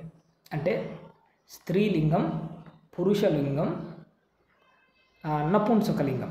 ఏంటి? పురుషలింగం, స్త్రీలింగం, నపుంసకలింగం. ఈ లింగాలు ఎన్ని ఉంటాయి? మనము 3 లింగాలు ఉంటాయి, స్త్రీలింగం, పురుషలింగం, నపుంసకం. కానీ మన తెలుగులో వచ్చేసరికి దీన్ని లింగము అని అనకూడదా, మనం ఏమనుకుంటాం? వాచకం అంటాం. ఏమంటాము గుర్తుపెట్టుకోండి, లింగము అని మెన్షన్ చేయకుండా వాచకం అంటాం. పురుషులను బోధించే పదాలు మహత్తులు, అంటే పురుషులను రిప్రజెంట్ చేస్తుంటే చూసినాడు ఆ పదాలను మనం మహత్తులు అంటాం. స్త్రీలను రిప్రజెంట్ చేసే పదాలను అమహత్తులు అంటారు. అమహత్తులు. పురుషులను బాగా నేర్చుకోవాలి, గుర్తుపెట్టుకోవాలి. పురుషులను బోధించే పదాలు మహత్తులు. తక్కినవి అంటే మిగిలినవి అంటే స్త్రీలైన నపుంసకలింగాలైన వాటిని అమహత్తులు అంటారు. అంటే మహత్తులు కానివి అంటే పురుషులకు సంబంధించినవి కానివి. ఓకేనా? నెక్స్ట్ ఒక పాయింట్ ఉంది చూడండి ఇక్కడ, ఇది ఒకటి చెప్తే మీకు కంటిన్యూ అవుతాం. వాక్య నిర్మాణంలో స్త్రీలను సంబోధించే పదాలు ఏకవచనంలో అమహత్తులతోనూ, స్త్రీలకు సంబోధించే పదాలు స్త్రీల బోధించి. ఇప్పుడు చూడి వచ్చింది, ఇక్కడ ది ఉంది చూసినారా? ది అన్నది ఏంది? ఇది స్త్రీలింగం రిప్రజెంట్ చేసే పదం. స్త్రీలను సంబోధించే పదాలు ఏకవచనంలో అమహత్తుతోనూ అంటే ఇక్కడున్న అమహత్తుతోనూ, బహువచనంలో మహత్తుతోనూ. మహత్తుతో అంటే పురుషులకు ఉపయోగించే పదాలతో వీటిని ఇవి చేరిపోతాయి, కలిసిపోతాయి. ఎలా కలిసిపోతాయి చూడండి. అది లేకపోతే ఆమె. అది అంటే ఏంది? వస్తువు అనుకోండి. అది అంటే నపుంసకలింగం. ఆమె అంటే ఏంది? స్త్రీలింగం. అంటే ఇవి అమహత్తులు. ఇందులో ఏమొచ్చింది? వచ్చింది జరిపింది, స్త్రీలను రిప్రజెంట్ చేసే వాటిలో చేరిపోయింది. ఇక్కడ వాళ్ళు అంటే ఇందులో స్త్రీలు ఉండొచ్చు, పురుషులు ఉండొచ్చు, ఎవరైనా ఉండొచ్చు, స్త్రీ పురుషులు ఇద్దరు కలపవచ్చు. ఈ వాళ్ళు అనే దాంట్లో దేంట్లోకి వచ్చింది? వచ్చారు అంటే మహత్తులోకి వెళ్ళి ఈ స్త్రీలింగం కలిసిపోయింది. అర్థమవుతుంది? అర్థం కాకపోతే 2-3 సార్లు పెట్టుకొని ఈనాడు ఇంకా నేనేం చేయలేను. ఓకేనండి? మహత్తులు అన్నది పురుషులను, అమహత్తులు అన్నవి అంటే నపుంసకలింగాలు అనేవి వేటిని అమహత్తులు అనేవి స్త్రీలింగాలను, నపుంసకలింగాలను రెండింటిని రిప్రజెంట్ చేస్తాయి. ఇక్కడ వాక్య నిర్మాణంలో స్త్రీలను బోధించే పదాలు ఏకవచనం అంటే సింగులర్, ఒక్కరి గురించి చెప్పేటప్పుడు. అమహత్తు అంటే వీటిలో చేరిపోతాయి. బహువచనంలో ఏంటి? మహత్తులతోనూ చేరతాయి. మహత్తులు అంటే ఏంటి? పురుషులతో రిప్రజెంట్ చేసే వాక్యాలు. ఇక్కడ వాళ్ళు, ఈ వాళ్ళలో పురుషులు ఉంటారు. ఆ వాళ్ళలో స్త్రీలు కూడా ఉంటారు. అంటే ఈ స్త్రీలు పురుషులలో కలిసిపోయినప్పుడు పదం ఏమని వాడినాం, ఇక రూ అన్నది వాడినాం, ది అని వాడట్లే. ది అంటే స్త్రీలను రిప్రజెంట్ చేస్తుంది, రూ అనేది ఏంటంటే పురుషులను రిప్రజెంట్ చేస్తుంది. పైకి జరుపుతున్నాం చూడండి. స్త్రీవాచక పదాలు రాయండి. ఉపాధ్యాయుడు అంటే ఉపాధ్యాయుని, నటుడు అంటే నటి, గాయకుడు అంటే గాయని, గాయని అంటారా, గాయని ఏదో ఒకటి రాయండి. కళాకారుడు కళాకారి, సైనికుడు సైనికురాలు. ఓకేనా. పైకి దారం చేద్దాం. పద్యం నేర్చుకోమన్నారు, పిల్లలు నేర్చుకుంటారులేండి, మీరు అవసరం లేదు. కలమల్ల శాసనం మీరు దీన్ని చదువుకోండి. మొట్టమొదటి తెలుగు తొలి శాసనం కలమల్ల. కలమల్ల అన్నది కడప జిల్లా, మా జిల్లాలో అనేది. నాకు ఈ నుంచి కలమల్ల ఒక 10 కిలోమీటర్లే. సరే, ఇటిగ్ని పండగ చాలా బాగుంటుంది, మీరు బాగా చదువుకోండి. ఇక్కడ చూడండి, గిడుగు వెంకటరామమూర్తి గారు. గిడుగు వెంకటరామ అంటే ఆంధ్రిక తెలుగు భాష ప్రవక్త. ఈరోజు మనం తెలుగు ఇంత బాగా చక్కగా మాట్లాడుకుంటున్నామంటే మహానుభావుడు పడిన కష్టమే. వీటన్నిటి గురించి ఇక్కడ సవరాల కోసం సవర భాష, ఇది చాలా ఇంపార్టెంట్. ఎవరు సవర భాష? గిడుగు రామమూర్తి గారే. ఇంగ్లీష్ నిఘంటు సరవ ఇంగ్లీష్ నిఘంటు రాశాడు. ఇంకా బాలకవి శరణ్యం, ఆంధ్ర పండిత బిషష్కుల భాషాభేషజం మొదలైన గ్రంథాలు రాసినాడు. గిరిజనుల గురించి పాఠ్యాంశాన్ని ఇక్కడ పొందుపరిచాం. అంటే ఈయన దాంట్లో నుంచి ఒకటి తీసుకొని ఇక్కడ మెన్షన్ చేయడం అన్నది జరిగిందట. ఓకేనా. ఇది మీరు నేర్చుకోవాలి. ఇంకా దీంట్లో మొత్తం కవి పరిచయాలు మొత్తం బాగా నేర్చుకోండి. ఈ లెసన్ మీరు నేర్చుకోవాలి, చదువుకోవాలి. ఇందులో కొన్ని పదాలు, కొత్త కొత్త పదాలు ఉన్నాయి, ఆ పదాలు మీరు నేర్చుకోండి. మీరు లెసన్ చదివితే మీకే అర్థమవుతుంది. కాబట్టి నేను చెప్పట్లే, ఇది చెప్పాలంటే ఇంకా టైం పడుతుంది. మన స్పీడ్గా చాలా సిలబస్ ఉన్నాయి కనుక క్లోజ్ చేస్తున్నాను. పదాలు, అర్థాలు ఇక్కడ చూడండి. తుడుము, గిరిజన వాయిద్య పరికరాన్ని తుడుము అంటారు. పైన ఉంటాయి. కొమ్ము బూర, కొమ్ముతో తయారు చేసే బూర.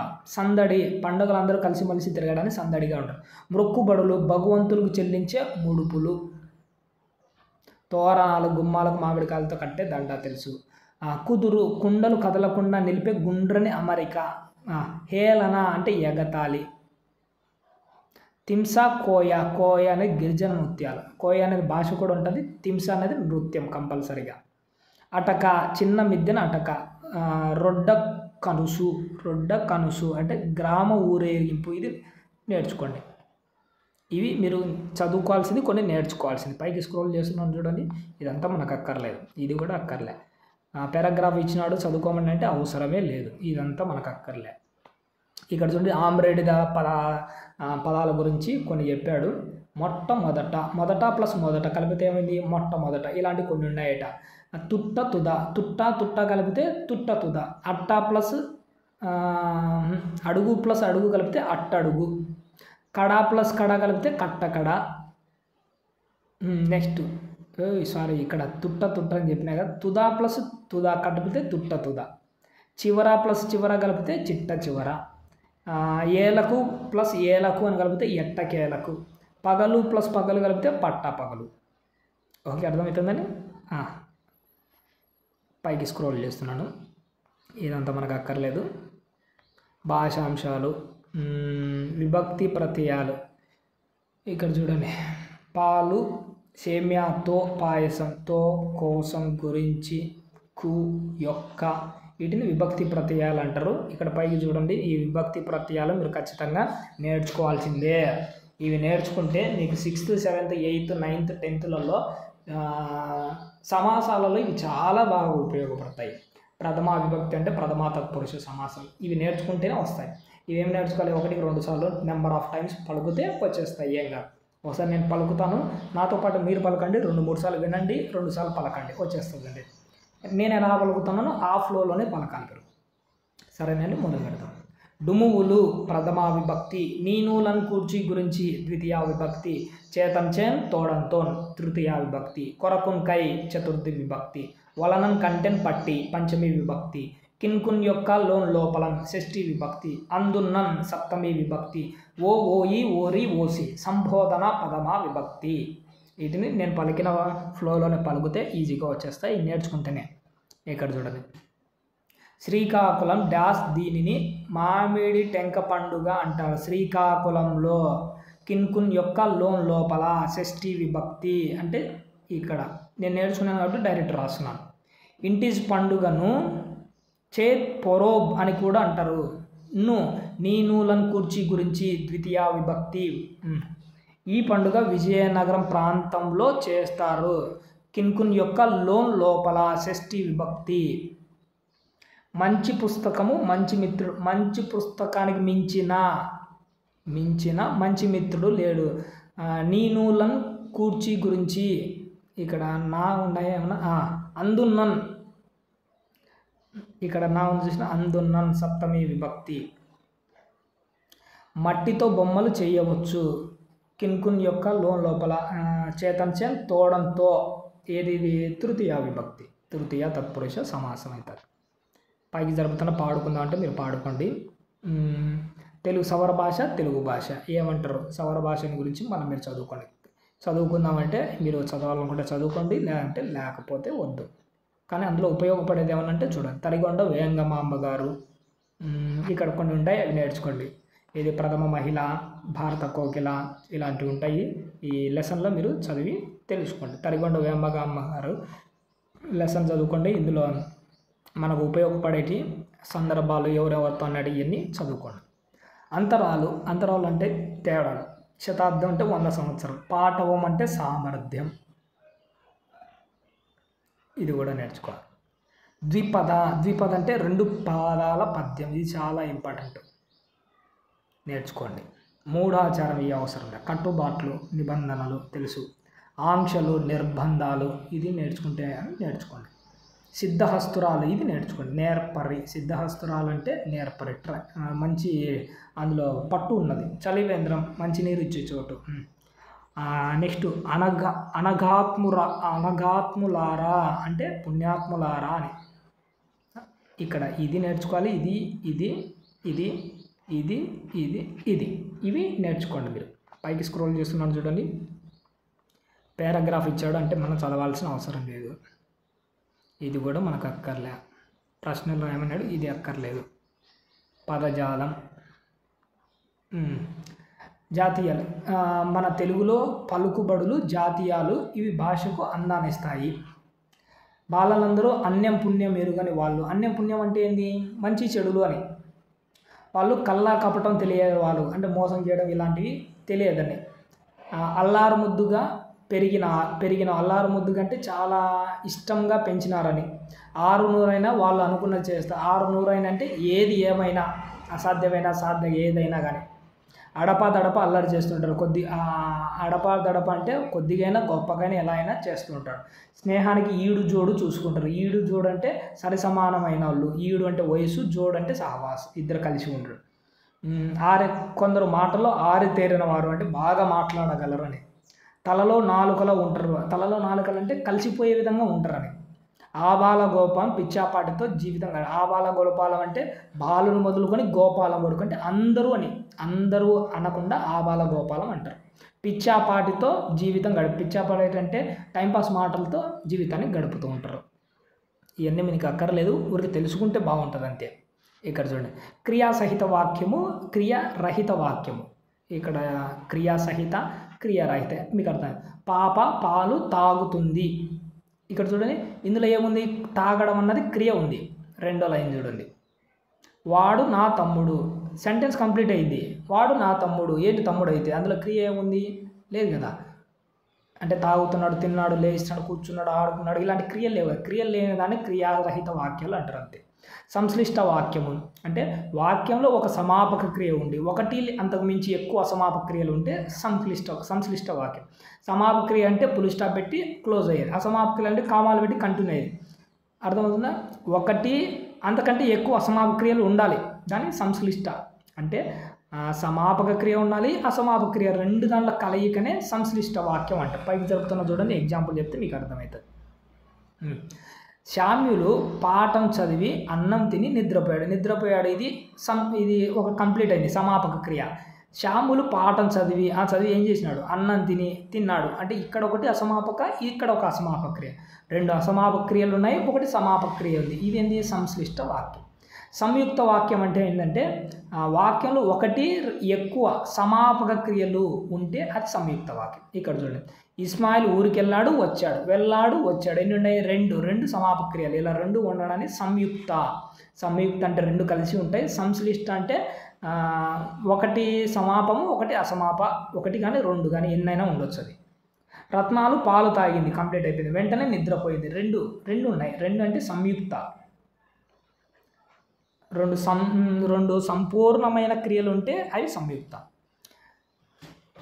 క్రింది వాటిలో సామాన్య వాక్యం ఏదో, సంశ్లిష్ట వాక్యం ఏదో, సంయుక్త వాక్యం ఏదో గుర్తించమన్నాడు. లలిత పాట పాడింది, ఒకటే ఒకటి ఉంది, కంప్లీట్ అయింది అంటే ఏంది? సామాన్య వాక్యం. శారద టిఫిన్ తిన్నది, కాఫీ తాగింది, ఇదేంటి? శారద టిఫిన్ తిన్నది, ఒక అసమాపక వాక్యం ఉంది, కంప్లీట్ అయింది అంటే సంశ్లిష్ట. బలరాం సంతకు వెళ్ళి అంటే అసమాపక క్రియకు సంబంధించింది వాక్యము. కూరగాయలది ఒకటి కంప్లీట్, ఒకటి నాన్ కంప్లీట్ అంటే సంశ్లిష్ట. వివేకానంద షికాగోలో ఉపన్యాసం ఇచ్చాడు, ఒకటే ఒకటి ఉంది అంటే ఏంది? ఇది జస్ట్ సామాన్య వాక్యం. సౌజన్య చాలా తెలివైనది, చురుకైనది, తెలివైనది మరియు చురుకైనది రెండు ఉంది అంటే ఏంటిది? కంటిన్యూస్గా ఉంది కదా అంటే ఇది సంయుక్త. రెండు ఉన్నాయి. కమల పరీక్షలు రాసి అంటే ఇంకా కంప్లీట్ కాలే, ఊరికి వెళ్ళింది, రాసి ఇటు చూసి అసమాపక క్రియ ఒకటి ఉంది అంటే సంశ్లిష్ట. అసమాపక క్రియ ఉంటే సంశ్లిష్ట, రెండు కంప్లీట్ క్రియలు కనపడితే సంయుక్త. పైకి స్క్రోల్ చేస్తున్నది, ధారణ చేద్దాం. నేర్చుకొని పిల్లలకి చెప్పినాడు, మీకు అక్కర్లేదు. ఇవన్నీ కవిత్రయం పేరు గుర్తుపెట్టు. కవిత్రయం అంటే త్రయం అంటే ముగ్గురు. ఎవరెవరు? నన్నయ్య, తిక్కన, ఎర్రప్రగడ గారు. వీళ్ళను ముగ్గురిని కవిత్రయం అంటారు. వాళ్ళ గురించి మళ్ళీ మీరు నేర్చుకోండి. 10వ లెసన్ బహుమతి. మంచి బహుమతి లెసన్ చదవండి. అందులో సందర్భాలు ఎవరెవరితో అన్నాడు వాటిని గురించి మీరు గుర్తుపెట్టుకోండి. పదాలు, అర్థాలు. బహుమతి, కానుక. నిర్మాత, తయారు చేసిన వారు. అహింస అక్కర్లేదు, హింస లేని. మాజీ అంటే మునుపటి. సరోవరం, కొలను, ఇది నేర్చుకోండి. నేస్తాలంటే మనకు తెలుసు, అవసరం లేదు. పైకి స్క్రోల్ చేస్తున్నాం చూడండి. ఇది కూడా మనకు అక్కర్లేదు. ఇదాని పారాగ్రాఫ్ ఇచ్చినాడంటే మనకు అస్సలు అవసరం లేదు. ఇది కూడా మనకు అక్కర్లేదు. ప్రక్రియలు ఒకసారి ఊరికి జస్ట్ చదువుకోండి. ఇవి ప్రక్రియలు: గద్యం, ప్రక్రియ, పాటన, కథమ, పద్యాల, నాణీల, దినచర్యల, ఇవన్నీ మీకు ఫ్యూచర్లో వస్తాయి. అవును లేదు లెసన్ చదివి వాటిని చూడండి. ఇది కూడా మనకు అక్కర్లేదు. ఏ పుస్తకం ఎవరు రాశారో ఇది కూడా మనకు అక్కర్లేదు. మీరు పైన లెసన్లో చదువుకోండి. ప్రశంస, భాషాంశాలు. ఇక్కడ చూడండి అవ్యయాలు ఇచ్చారు. అవయవాలు అంటే అవ్యయాలు. ఇక్కడ చూడండి అవ్యయాలు. లింగ వచన, ఇక్కడ చూడండి లింగ భేదం లేకుండా, లింగ వచన విభక్తి భేదాలు లేకుండా ఉండే వాటిని అవ్యయాలు అంటారు. అంటే వీటిని ఎవరికైనా వాడుకోవచ్చు. ఆహా, ఓహో, ఔరా. ఇప్పుడు అయ్యో అని స్త్రీలకైనా వాడచ్చు, పురుషులకైనా వాడచ్చు, ఏ దానికైనా వాడుకోవచ్చు. ఆహా, వీటి ఉన్నాయి చూసినారా, వీటిని ఏంటంటే లింగ వచన భేదాలు లేకుండా ఎవరికైనా వాడే పదాలను ఏమంటారంటే అవ్యయాలు అంటారు. ఆహా, ఔరా, అబ్బో, అబ్బా, ఓహో, ఇలాంటివి. సరేనా? ఇక్కడ కింద చూడండి అవయవాలను గుర్తించండి అంటారు. ఈ అవయవాలంటే మీకు గుర్తుపెట్టుకోవడానికి ఆశ్చర్యాలు గుర్తుండేటని సింపుల్గా గుర్తుపెట్టుకోండి. కానీ మిగతాడు కూడా ఉన్నాయి ప్రజెంట్. ఆహా ఇది అవ్యయం, ఔరా, అరే, అయ్యో, ఏమి, ఇవి అవ్యయాలు. పైకి స్క్రోల్ చేస్తున్నాం చూడండి. నామవాచకం, పేర్లు, సీత, గీత, అతడు, ఆమె. క్రియ అంటే వచ్చాడు, సచ్చాడు, సచ్చాడు కాదు, అది ఇలాంటి క్రియలు. విశేషణం అంటే ఎర్రది, తెల్లది, పొడవుది. విశేషణాల్లో 2 రకాలు ఉంటాయి. నామవాచకం గురించి తెలియజేసే విశేషణం, క్రియ గురించి తెలియజేసే విశేషణం. 2 ధారణ చేద్దాం. ఇది మీరు అవసరం పిల్లలకు లేండి. చిలకమర్తి నరసింహ, లక్ష్మీ నరసింహం గారు, కీచక వధ, రామచంద్ర విజయము, గణపతి, బల్లట్ల, కృపాభోనిధి, ఇలాంటి శతకాలు రాసినాడు. స్వీయ చరిత్ర కూడా రాశాడు. ఈయన దళితుల విద్యాభివృద్ధి కోసం పాఠశాల ప్రారంభించాడు. ఎవరు?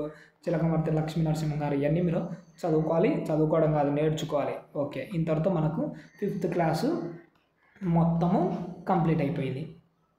ఇప్పుడు మనకి ఏం చెప్పాము ఇంతవరకు? మనం 6th నుంచి 10th క్లోజ్ అయింది. 3rd క్లాస్ నుంచి 5th క్లాస్ కూడా తెలుగు క్లోజ్ అయిపోయింది. వీటితో పాటు మీరు రచనలు ఇవన్నీ చదువుకోవాలి.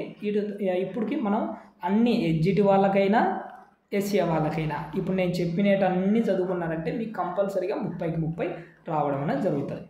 వీటితో పాటు ప్రీవియస్ పేపర్లు ఇప్పుడు అంతా అయిపోయింది కదా, 5th క్లాస్ చెప్పాల్సిందంతా అయిపోయింది. ఇప్పుడు పోయినసారి టెట్ జరిగినాయి కదా, టెట్లో ఉన్న ప్రీవియస్ పేపర్స్ ఒకసారి నేను ఎక్స్ప్లెయిన్ చేస్తాను. క్వశ్చన్ ఎలా వస్తుందో మీకు అర్థమవుతుంది. అప్పుడు మీరు ఏదైతే అనుకున్నారో అది సాధించడానికి అవకాశం ఏర్పడుతుంది. క్వశ్చన్ ఎలా వచ్చిందో తెలిసిందంటే ఈజీగా మనం గెయిన్ కావడానికి అవకాశం ఉంది. సరేనండి. నెక్స్ట్ ప్రీవియస్ పేపర్లో అంటే 1, 2, 3 ఏవో కొన్నైనా ఎక్స్ప్లెయిన్ చేయడానికి ప్రయత్నం చేస్తున్నాను. అది అయిపోయిన తర్వాత సైకాలజీ అనేది స్టార్ట్ చేద్దాం. ఓకేనండి. Thank you very much. All the best అండి ఫర్ యువర్ ఫ్యూచర్.